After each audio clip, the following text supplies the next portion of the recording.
Chaque jour dans le monde, 60 civils sont tués ou blessés par des armes explosives utilisées en zone peuplée. C'est une victime toutes les 24 minutes. La communauté internationale doit réagir. Dans une heure, à Paris, place de la République, sera inauguré le monument aux civils inconnus. Une stèle inspirée de la tombe du soldat inconnu, mais celle-ci rendra hommage à tous les civils victimes des conflits armés à travers le monde. Une initiative de la mairie de Paris et de l'ONG Handicap International qui lutte contre les engins explosifs.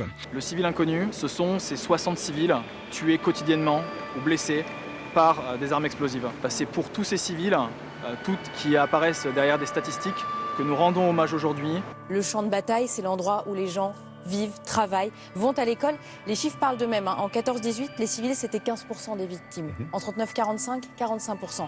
Aujourd'hui, là où les conflits se déroulent dans les villes, c'est 90%. Alors oui, nous allons nous engager et nous allons, ici à Paris, chercher ce lieu qui fera que nous passons d'un monument éphémère à un monument permanent. Oui, c'est la ville pour le faire.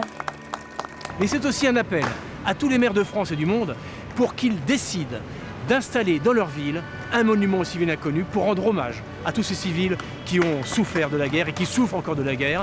Il y a 25 ans, votre ONG organisait la première pyramide de chaussures en soutien aux victimes des mines antipersonnelles, un symbole pour dénoncer les guerres qui mutilent des civils. Nos combats passés plaident pour nous. Je vais vous citer juste un chiffre, le traité d'Ottawa qui a interdit les mines antipersonnelles. En l'espace de 15 ans, c'est 10 fois moins de victimes de mines. Cette expérience passée nous montre qu'on peut réussir avec l'appui du grand public. Il faut vraiment penser que les citoyens ont le pouvoir politique de changer le monde. Handicap International est très active. L'ONG est présente dans 60 pays et elle appelle à un sursaut de la communauté internationale. Aujourd'hui, nouvelle étape très importante. Tout va se jouer dans les mois à venir avec un travail sur un nouveau traité. Le processus diplomatique va démarrer le 1er et 2 octobre prochain à Vienne. 90 États, dont la France, s'y rendront et discuteront d'un engagement politique concret pour mettre fin à la pratique des bombardements en zone urbaine et périurbaine. Et entraîner d'autres États, parmi les 193 que constituent les États dans le monde, à nous rejoindre pour signer en mars 2020 à Dublin une déclaration politique pour faire cesser les bombardements des civils.